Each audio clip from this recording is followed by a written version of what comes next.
السلام علیکم ورحمۃ اللہ وبرکاتہ۔ نحمده ونصلي ونسلم على رسوله وحبيبه الكريم اللهم صل على محمد وعلى آله وصحابه اجمعین۔ گزشتہ آڈیو میں آپ نے نسب پاک رسول اعظم صلی اللہ علیہ وسلم سماعت کیا۔ خاندانی عظمت و شرافت میرے آقا صلی اللہ تعالی علیہ وسلم کی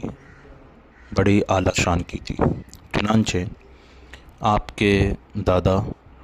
حضرت عبد المطلب جو بہت ہی نیک نفس اور عابد و زاہد تھے، اور ان کا اصلی نام شیبہ تھا، غار حرا میں کھانا پانی ساتھ لے کر جاتے، کہیں دنوں تک اللہ رب العزت کی عبادت میں مصروف رہا کرتے تھے، اور رمضان شریف کے مہینے میں اکثر غار حرا میں اعتکاف فرمایا کرتے تھے، اور رسول پاک صلی اللہ علیہ وسلم کا نور نبوت ان کی پیشانی میں چمکتا تھا، تو مکہ والے ان سے بڑی عقیدت رکھتے، اور جب بھی کوئی قحط پڑ جاتا یا آفت و مصیبت گھیر لیتی تو وہ لوگ عبد المطلب کی بارگاہ میں آتے تھے، اور حضرت عبد المطلب پہاڑ پہ چڑھ جاتے اور اللہ تبارک و تعالی کی بارگاہ میں دعا کرتے تھے، تو ان کی دعا قبول ہوتی تھی۔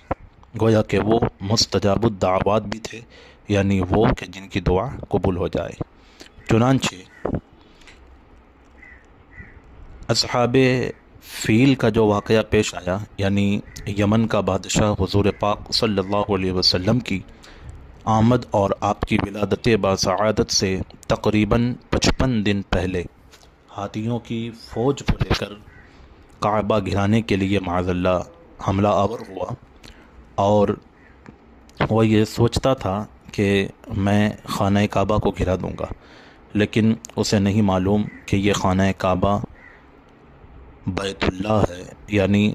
رب العالمین کا گھر ہے، اور اس کی حفاظت اللہ تبارک و تعالی فرماتا ہے اپنے فضل و کرم سے۔ چنانچہ جب لوگوں کے اونٹوں کو اور جانوروں کو اس نے چھین لیا، اور حضرت عبد المطلب کے بھی تقریباً 400 کے قریب یا 200 کے قریب اونٹ تھے، تو حضرت عبد المطلب کو بڑا رنج ہوا۔ چنانچہ آپ اس معاملے میں گفتگو کرنے کے لیے ابرہہ کے لشکر میں آئے۔ ابرہہ کو معلوم ہوا کہ قریش کا سردار ان سے ملاقات کرنے آیا ہے، تو وہ بھی آیا اور دیکھا کہ حضرت عبد المطلب ایک بلند قامت، رعب دار، نہایت ہی حسین و جمیل، کہ جن کی پیشانی میں نور نبوت چمک رہا ہے،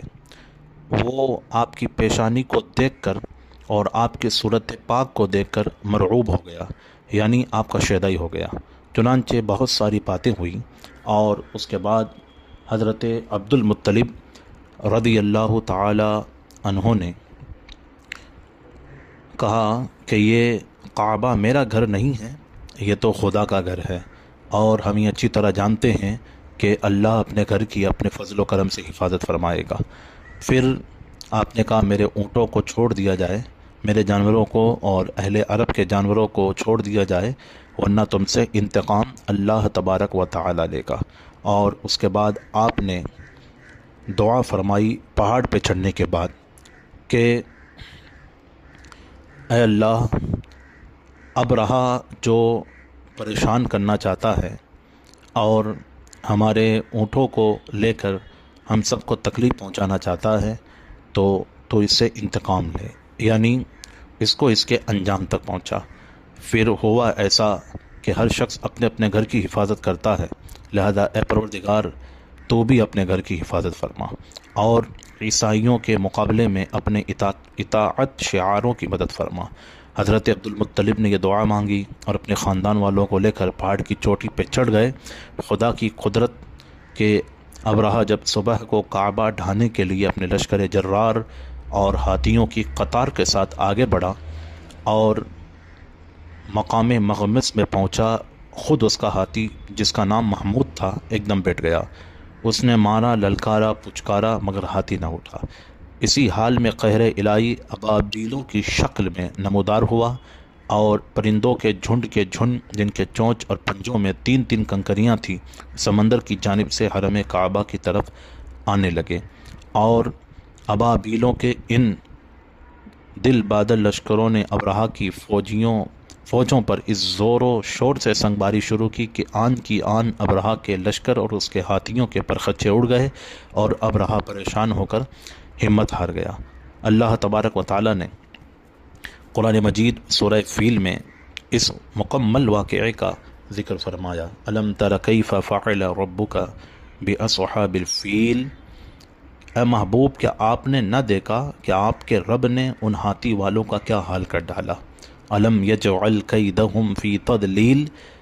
ان کے داؤں کو تباہی میں ڈھالا۔ وارسل علیہم طیرا ابابیل، اور ان پرندوں کی ٹکڑیاں بھیجی تاکہ انہیں کنکر کے پتھروں سے مارے۔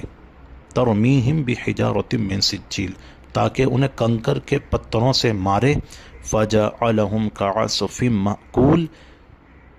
تو انہیں چبائے ہوئے بھس جیسا بنا ڈالا۔ یہ مکمل سورہ پاک اللہ تبارک و تعالی نے نازل فرمائی۔ مزید اس کا مطالعہ کیا جائے تو بہت سارے نکات معلوم ہوتے ہیں۔ آپ کے والد بزرگار سیدنا حضرت عبداللہ رضی اللہ تعالیٰ عنہ، یہ حضرت عبد المطلب کے تمام بیٹوں میں سب سے زیادہ باپ کے لاڈلے اور پیارے تھے۔ ان کی پیشانی میں نور محمدی اپنی پوری شان و شوکت کے ساتھ جلوہ گر تھا، اور قبیلہ قریش کی تمام حسین عورتیں ان کے حسن و جمال پر فریفتہ تھی، ان سے شادی کی خواستگار رہتی، مگر عبد المطلب ان کے لیے ایک ایسی عورت کی تلاش میں تھے کہ جو حسن و جمال کے ساتھ حسب و نسب کی شرافت اور نیک اور عفت و پارسائی میں بھی ممتاز ہو۔ اور اس کے بعد حضرت سیدنا آمنہ رضی اللہ تعالی عنہا جو وہب کی بیٹی ہیں، ان سے حضرت عبداللہ کا نکاح ہوا۔ 24 سال کی عمر میں حضرت عبداللہ کا حضرت بی بی آمنہ سے نکاح ہوا، اور نور محمد صلی اللہ علیہ وسلم حضرت عبداللہ سے منتقل ہو کر حضرت بی بی آمنہ خاتون کے شکم پاک شکم اطہر میں جلوہ گر ہوا۔ اور جب حمل شریف کو 2 مہینے پورے ہوئے تو عبد المطلب نے حضرت عبداللہ کو کھجوریں لینے کے لیے مدینہ بھیجا، یا تجارت کے لیے ملک شام روانہ کیا۔ وہاں سے واپس لوٹتے ہوئے مدینے میں اپنے والد کے ننہال بنو عدی بن نجار میں 1 ماہ بیمار رہ کر 25 سال کی عمر میں وفات پا گئے، اور وہیں دار نابغہ میں مدفون ہوئے۔ یعنی رسول پاک صلی اللہ علیہ وسلم کی آمد سے پہلے آپ کے والد ماجد کا انتقال ہو گیا، اور جب آپ کی پیدائش ہوئی تو آپ کی پرورش حضرت آمنہ نے اور حضرت عبد المطلب نے آپ کی پرورش کی۔ تو یہ رسول پاک صلی اللہ تعالی علیہ وسلم کا خاندان ہے کہ جس میں تمام نیک سیرت اور